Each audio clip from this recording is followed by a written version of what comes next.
أعوذ بالله من الشيطان الرجيم بسم الله الرحمن الرحيم الحمد لله رب العالمين والعاقبة للمتقين والصلاة والسلام على رسولنا محمد وعلى آله وأصحابه أجمعين أما بعد السلام عليكم ورحمة الله وبركاته Hormatly Müslüman doğanlar,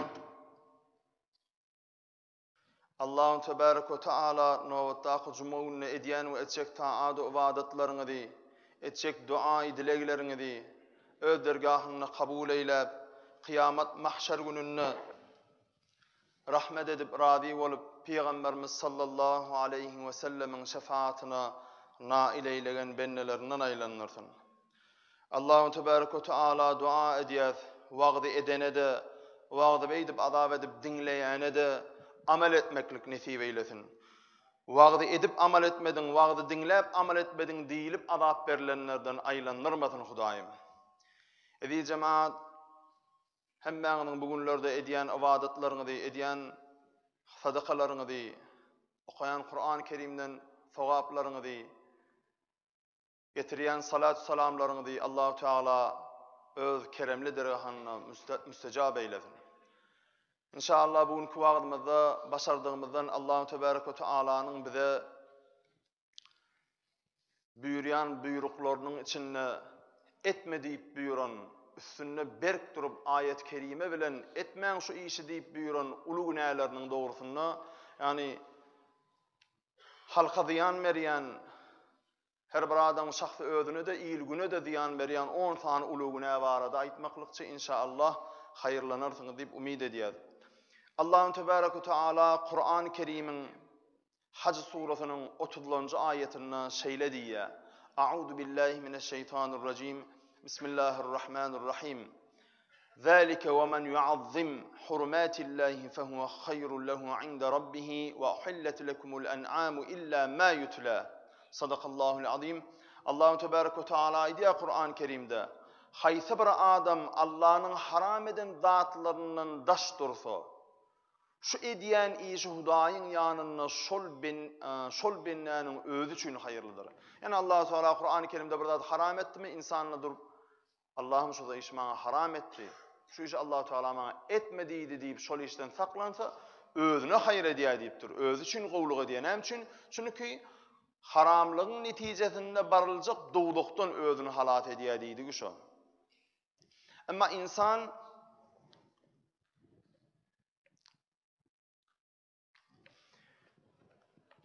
asi bir günahkar insan yalnızca da haramisa baraya. Şunu unutmalılar edi cemaat. Allah'ın Tebarek ve Teala buyurun buyruklarını insan bilen arkalaşya.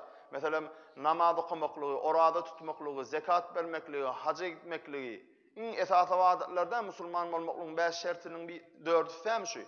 İman, namaz, orada, zekat, hac.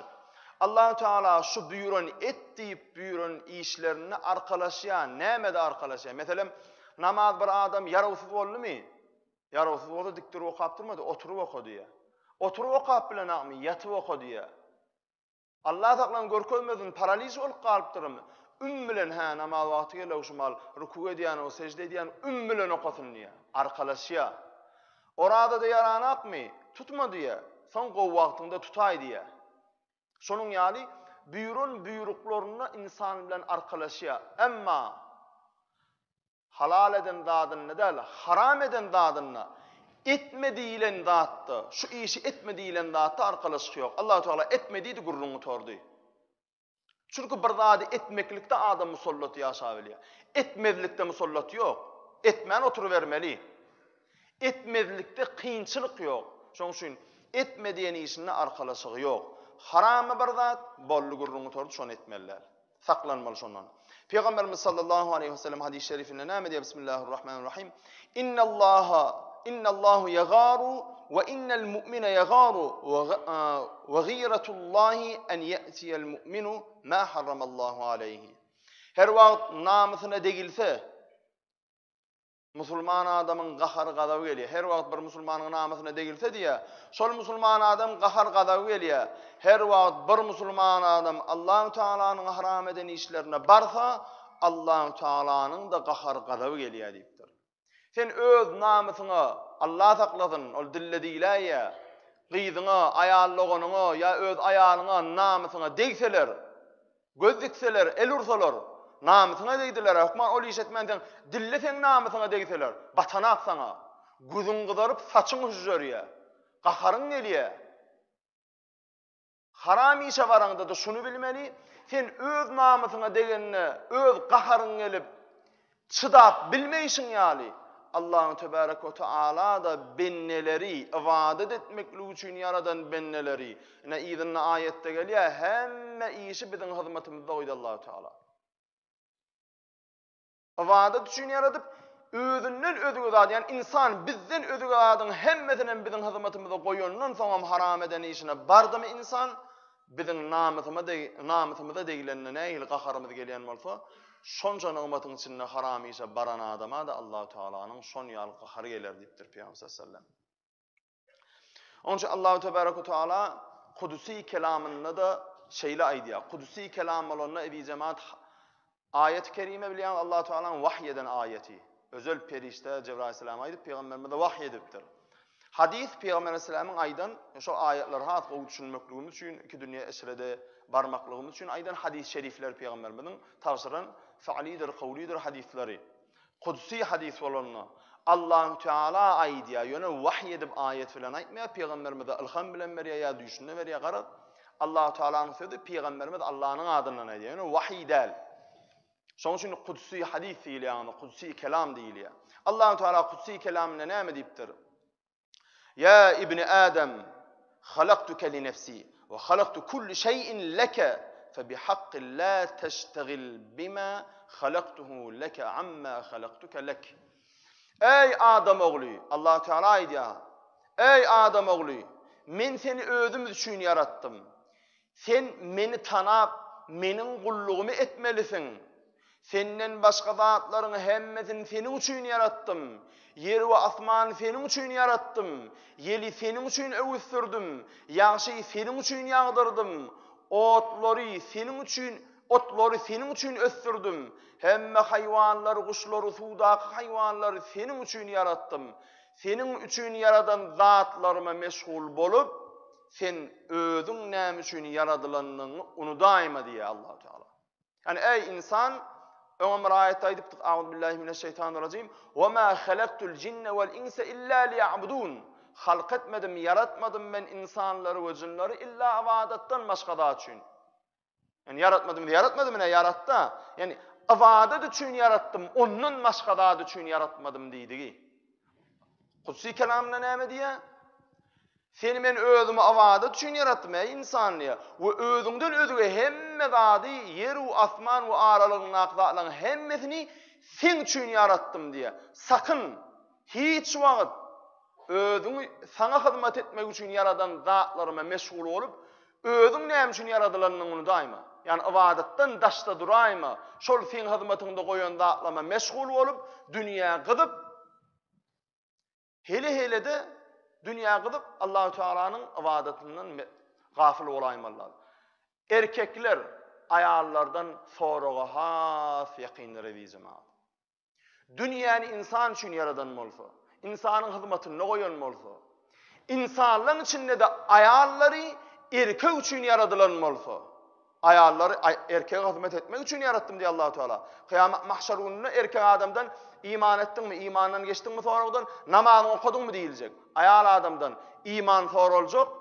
Eger iman edenden bolsa, namaz okudyňmy diýip öz buýrugyny sorajak ýa Allah Teala.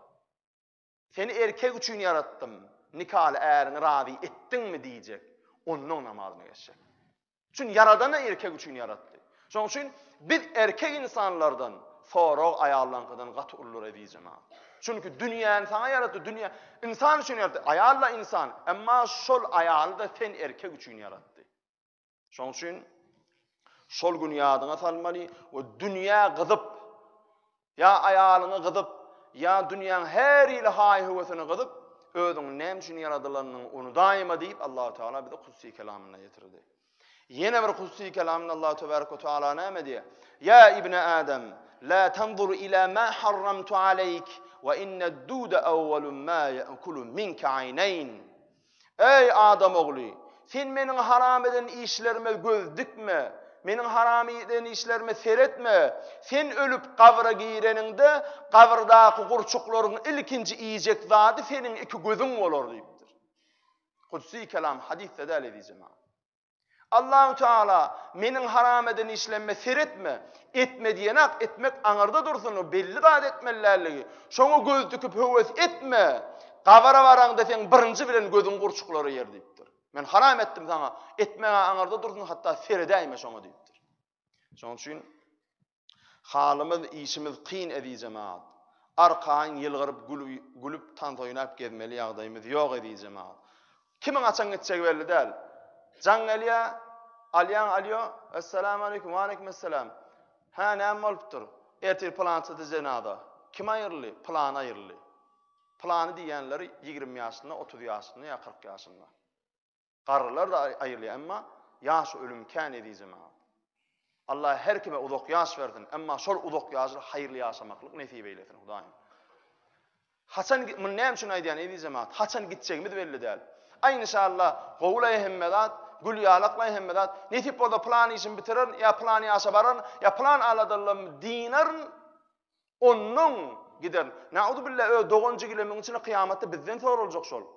Oturuşup bören dostlamydyň, dost ýarlamydyň, garnaşlamydyň içine netip bolda 40 ýaşaýyn niye? Ente yaşlay birazcık dünýäň öýürini göreýin, näy how diye. Niye de ayet hadiste dünýäň öýürini gör, ondan 40 ýaşynda namaz başlaýdy diýilen ýer ýok. O sen 40 kimin elinde hatba? Sen şunça ýaşaýan arky nedeniňe de ber. Sen 63 ýaşaýan 40 ýaşynda başla 20 ýaşynda kazan da ýetişerdin. Hat bizde ýok. Sizde de ýok. Hiç kimde de ýok. Öňem bolmandyr, ennem bolmaýar. Oturanlar gowdur inşallah ama oturanlaryň aladasy şu oturan cemaat hemmämiziň içine hatta bizim özümizde de doğan garnaşlamyň içinde ýakyn gatnaşýanyň içinde binamallar azalken, haram işetip börünler azalken, şolong jogap käsiligi bizim üstümizde. Yalvarmaly, yakarmaly, ay namazy qanatla edip käbirmez, gaçýa sondan. Gaçmaly o. Peygamberimiz sallallahu aleyhi ve sellem bu kafirlay, bu müşrikler edip gaçdymy Mekkelilerden, gaçmada. Ta ki zulm edip, zulmuna çıdaman, ezyedine çıdaman Allah-u Teala, ezyedine çıdamanam sabr edip ýördi. Näçe çıdamasa da Allah-u Teala özü göçdüýdi, ondan göçdü. Bize ezyededen aklar aha. Şoň üçin şu musulman doganlymyda ýürüş ölmeli dügmedi. Hele de cenaza var ýa, cenazadan soň öwliýa gidýär. Lehede öz ejemidi, qakamydy, agamydy, dostumydy, garnaşymydy ertip çık elimiz bilen gömük gaýdýar. Pikir etmeli adamydy, bir gün bizi de gömürler. Şu gömülenden son gurrun bar. Bu dünýäde gurrun hemme sıkıntyň wagty bar. Sabr etsen geçip gidýär. O taýdaky ebedilik. Ondan bu dünýede bir da ay ahir öler giderniň bolmany ýok. O taýda ölmek ýok. Ebedilik bar. Berzah aleminden diýirelim, o berzah aleminiň özünden nice Allah saklasın azaplary bar. Hiç kime berzah kabr alemindäki azaby görkezmedin Hudaýym. Mahşerdaky azabynam görkezmedin Hudaýym. Ýöne şol zatlar görmejek bolsak birazcık biz gaýrat etmeli. Akyl beripdir, haýwanyň tapawuklandyrypdyr. Şol haýwanlary hyzmatimizde goýup durmy, şükürhanamyz, dilimiz we elimiz bilen mümin musulmanyň köpelmekligi, mümin musulmanyň azmaklygyny gazanmaklykdyr edýjem. Her bir musulman özünden özge musulmanyň aladasyny etmedikçe hak eden musulman bolup bilmedi edýjem. Inni şol Allahu Tebaraka Taalanyň haram eden 10 sanyk uly günäniň birlenjeti edýjem.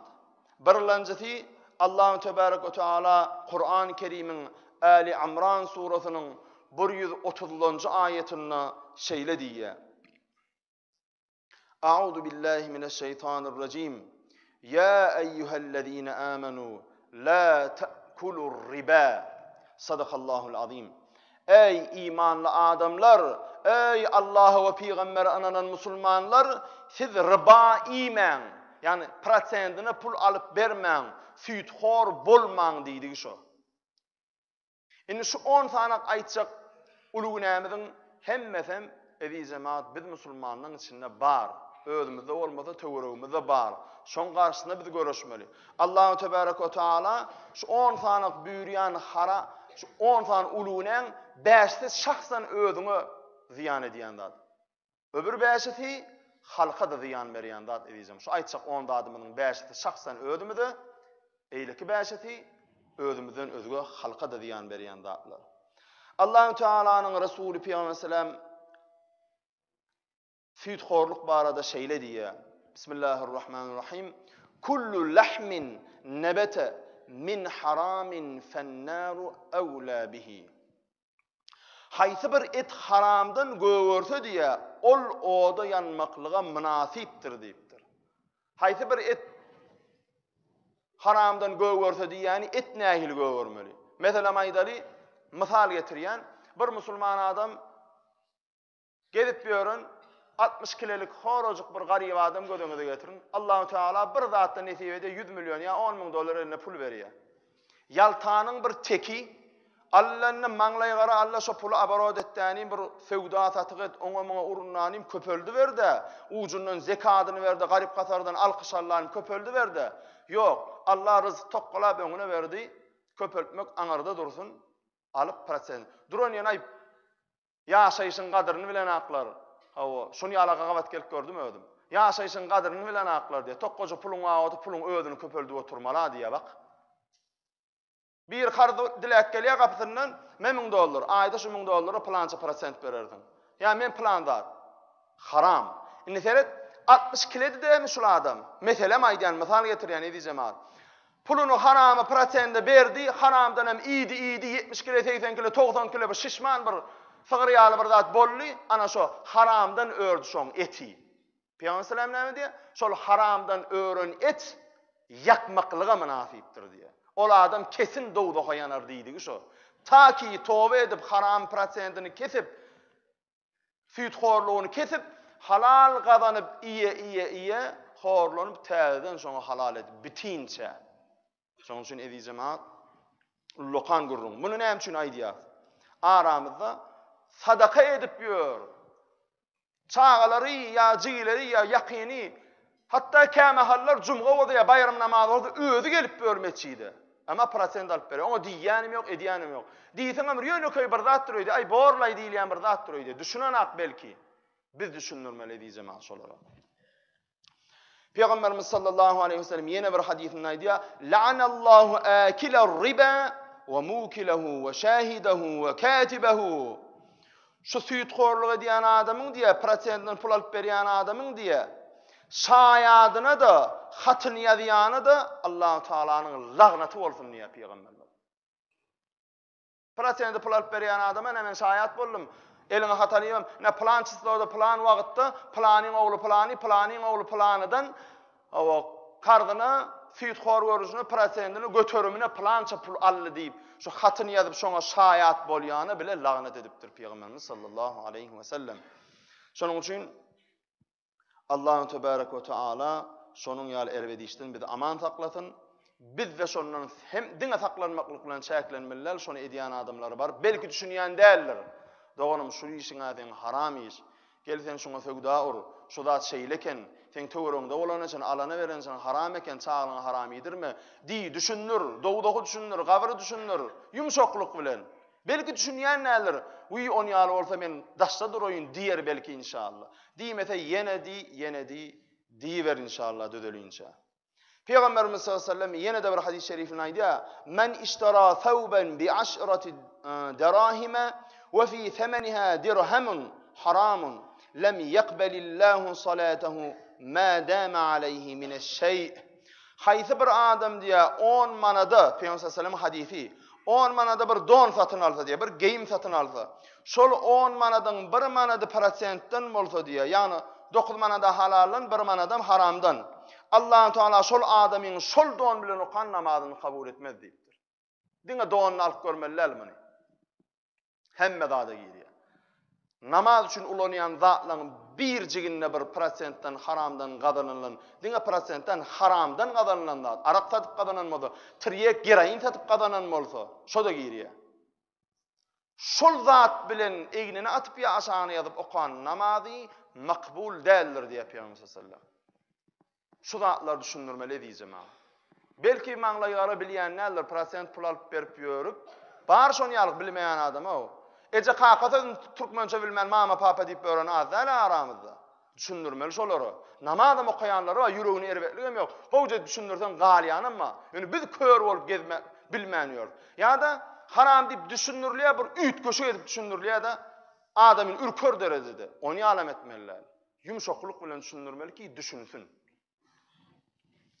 Gayrat edelim. Allah için gayrat edelim diye cemaat.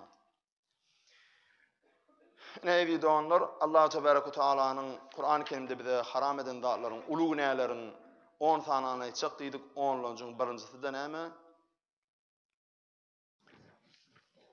Süýtxorluk eken diýdi cemaat.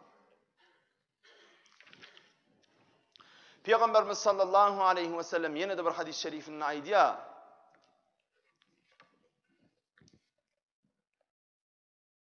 Haýsy bir adam diýipdir Peygamber sallallahu aleyhi ve sellem'in lagnatyna duçar bolsa diýipdir Peygamber sallam. Meniň lagnatyma kim duçar bolsa bu dünýä we o dünýä höýür görmez diýipdir. Indi şu Peygamber sallamyň lagnatyna duçar bolmalyk üçin biz haram işlere ene ýerine de gelýär, gözümizi ýumyp gezmeliler diýip cemaat. Adamın aşgadany bedeninin bir howzudur diýipdir. Bedennäki hemme agdalary şol howzdan suw içýär. Her wagt şol howza haram goýsaň, hemme agdalary däherlerdiň, emma şonu aýap sakladyň, beýlik agdalaryň da awat bolar diýipdir Peygamber sallallahu aleyhi ve sellem. Yani bu näme diýär? Gapyňda howzun var. Towuk gaçda ýa bir haram zat boldy gaçda, zäherlerini şundan keselläýmäýin, dökýäňiz arasalaýaňyz. Çünki zäherlenersiň. Beýiň oğluňy zäherlener diýýär. Aşgadanymyz şu garnymyz biziň bedenimiz, 12 süňümüz biziň bedenimiz şu aşgadanymyzda suwdan iýmitlenýär. Şol suw haramy öwürülse, şol gyda haramy öwürülse, beden şondan iýmitlenip seni hereket edip ýörsiň. Onu 12 süňüň zäherlener, ol zäher diňe ýakmaklyk bilen aýrylar diýdi şo. Sufyan Serwi diýilen alim ewliya adam näme diýipdir? من أنفق من الحرام في طاعة الله كان كمن طهر ثوبا نجسا بالبول وثوب النجس لا يطهره إلا الماء والذنب لا يطهره إلا الحلال. Haýsy bir adam haramdan Hudaýyň ýoluna sarp etse, haramdan mesela mescit salsa, o näme hayır hasanat bolsa şol haram işi etse, haramdan gazanyp acı doýursun, ýetim doýursun, ýalaňyjy ýedirsin. O näme iş etse, şol iş diýipdir, goýa bir nejasat hapa degen bir eşigi diýipdir. Fidik bilen ýuwup arassalajak bolýan ýalydyr diýipdir. Hapa bolan dony suwun päkleýişi ýaly günäni diňe halal iş päkleýändir diýipdir. Sufyan Serwi hazratlary. Bar Allah sakladyn. Prosentini pulam alıp berýär, gidip kazinoga gidip oýnamaýynaya, gidip aýlawa gidip atada pul goýýar. Allah sakladyn günümizde bolu inna adallu da şükür ýok boldy diýen ýaly geraýin triýegem satýar, sadakata gapsyna barýar. Dogan jigiňem bolsa barmy? Bir gün galar şondan. Haram gazanyp diýe bir ýagşylyk etjek bolýan adam diýe, misli bir adamyň gözüňize getirin diýe eşigi hapalanýar, şol hapasyny suwulenden fidik bilen ýuyan adamyň gözüňize getirin. O zaten hapa fidik bilen ýuwup arasalap bolmada bir hapany. Haram gazanyp sadaka edýän adamam fidik bilen bir hapany arasalajak bolýan adam ýalylar diýipdir. Şonuň üçin Allahu Tebaraka ve Taala'nın haram eden dadyndan daşda durmaly ki eden işlenmez harama bidereklige ulaşmasyn diýjem. Ine Allahu Tebaraka ve Taala'nın bize haram eden 10 tane dadynyň birlenjisi prosentini pul alyp bermek ekeni diýjem. İkilenjisi Allahu Tebaraka ve Taala Kur'an-ı Kerim'e A'raf suresinin 31-nji ayetinde aýdýar: "A'udhu billahi mineşşeytanirracim. Bismillahirrahmanirrahim. Kulu veşrabu ve la tusrifu innehu la yuhibbul musrifin." Sadakallahu'l azim. Allahu Tebaraka ve Taala aýdýar ki: "Iýinler, içinler ve la tusrifu israf etmeň, zaýalamaňlar. Innehu hakykatdan ol Allah la yuhibbul musrifin." İsraf ediciler söýýän däldir diýe. Bir zada zaýalayanlar söýýänler. Indi şunu aýdamda diýjem, gölmel şuna düşünmäň.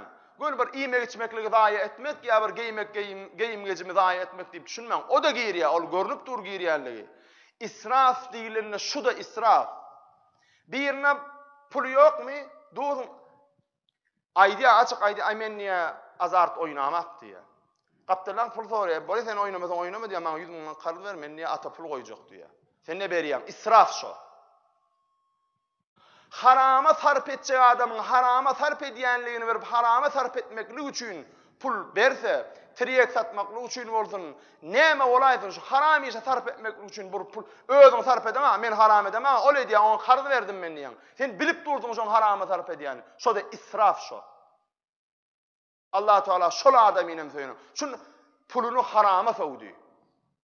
Şoň üçin Allah saklasyn, zaýaçylyk diýilýän zat günümizde onların yaş oğlanlar, ulu yaşlı adamlar, oğullarımızın, kıyıllarımızın nireye gidiyene dikkat etmeli. Ken namaz okuyan yaşlıları bilyen men, çağalarına dikkat eden aklar, Hudaya şükür namazlar diyen, namaz okap yorup gidip ata pul koyan, topa pul koyan, azel futbolu pul koyan. Haram o, prosent del, prosent yalık, o prosent del, bir yerine dedim, o diyen prosent del, diyen, arağı çamağa diyen, pul koyan, adacık pul koyan hemen, sen özüňe ziyan edýän azarda oýnap diýän, näil ziyan edýän men azajyk pul goýan ussama utmasam şoja. Oja aşan israf etmäni kim saňa ruhsat berdi? Bordan ussamam diýär ullukan puluşdan garyba sadaka eder näde diýýän. Şeytan aleyhillanan waswasa berip diýdirýän dady da ol. Şoň üçin içimizdäkileň içinde de ýok bolsa da töwerekdaşymyzda bar bolsa şol zada biz jogapkar edýjem. Gaýrat etmeli şol zatlardan oğulşoklarımızı saklamalı diyeceğim. Peygamberimiz sallallahu aleyhi ve sellem hadis-i şerifinde ey menin ümmetim siz Hudaýyň beren nigmatynyň gadryny bilin. Onu elinizden gidirmeň. Eger nigmat bir adamdan gitse diýipdir.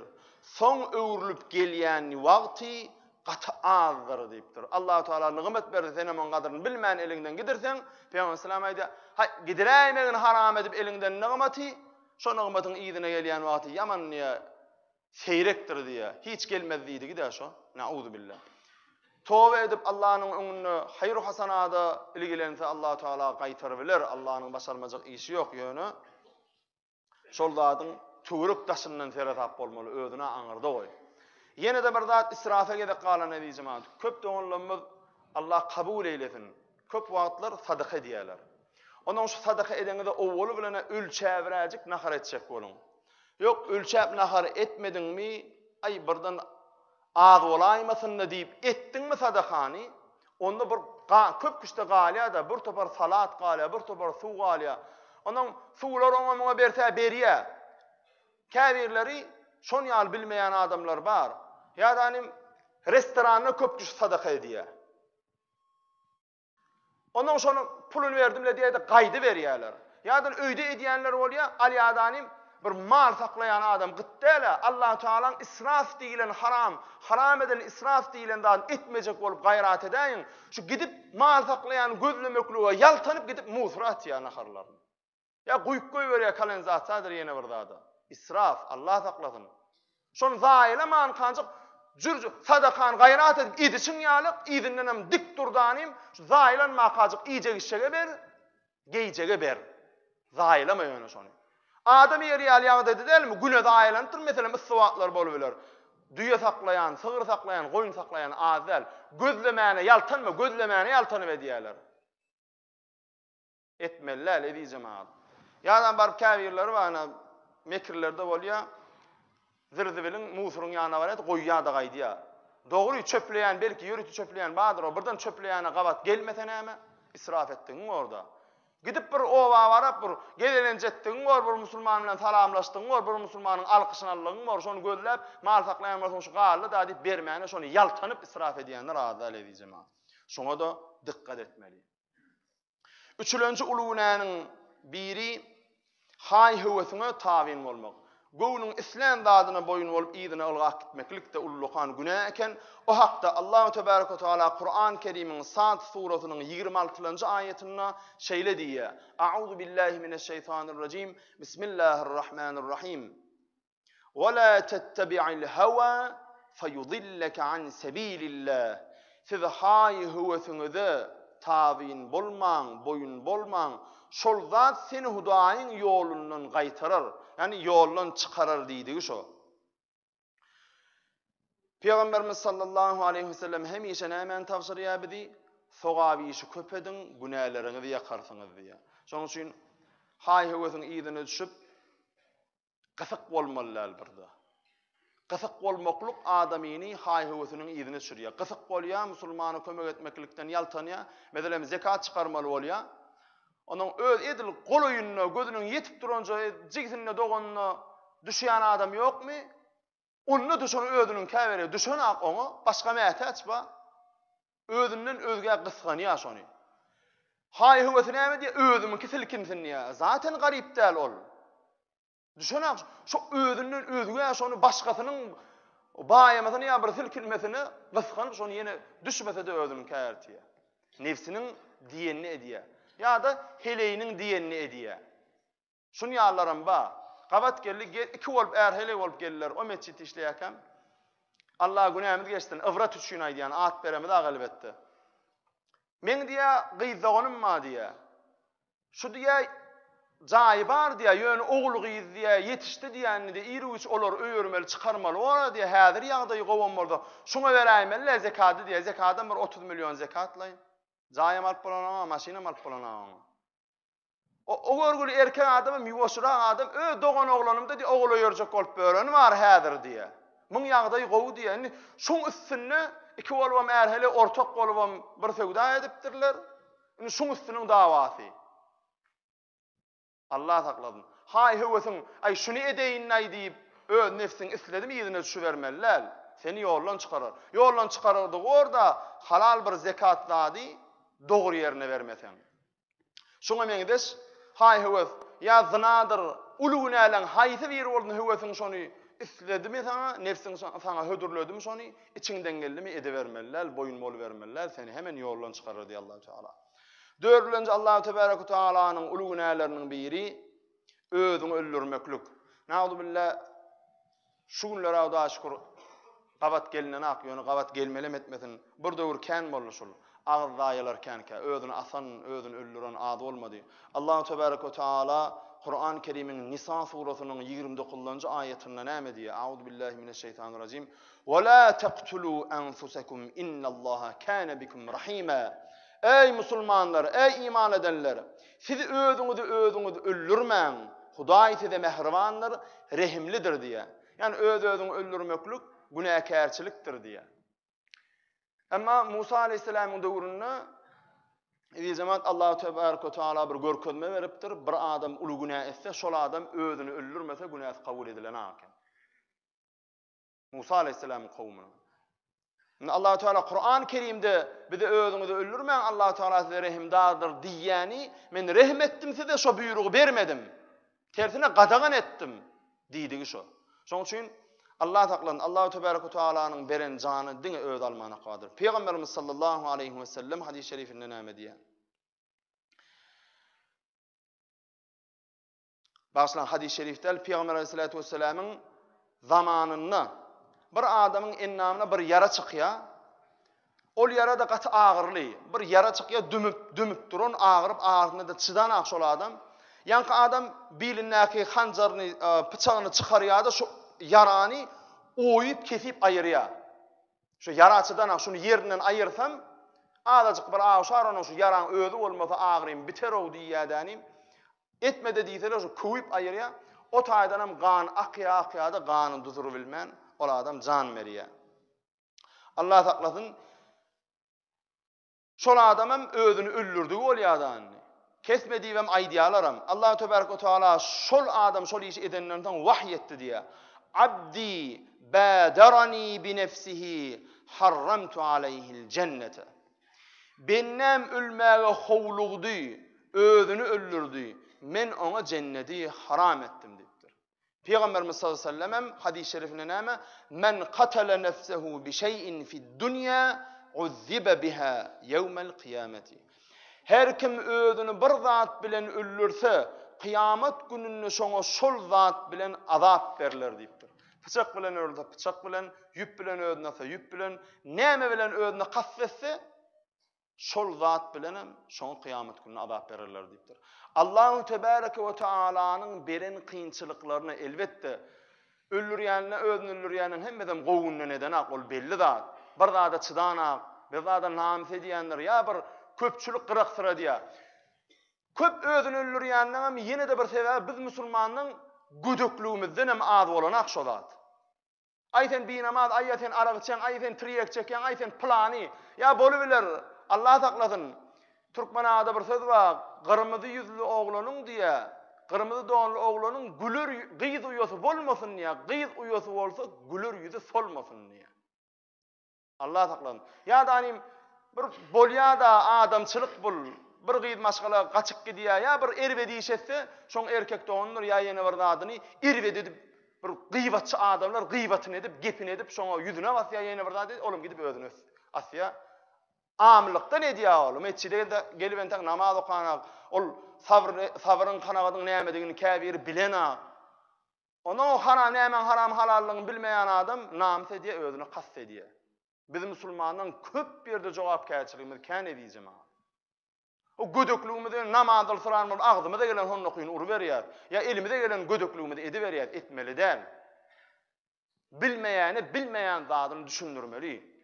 Adamlara bir kyn güne düşen adama sabr etmeligini, gayrat edin diýip şoňa baryp ziyaret edip dur, başardyňça bir zat kömek edip dur. Her bir zat kömek edende de bir ýaxşy zady öwredip dur. He, şula şeýle kene diýip bir akyl gözi açylar ýaly.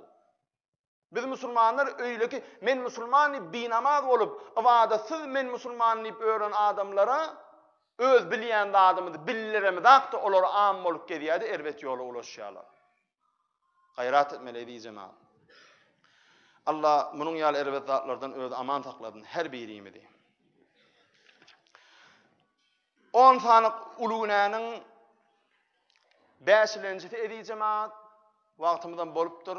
İnşallah 10 sanyk ulugynanyň 5-nji, 6-njy, 7-nji, 8, 9, 10-njysyny galan 6-syny edýjem. Inniki jumamyzda wagt etip berer.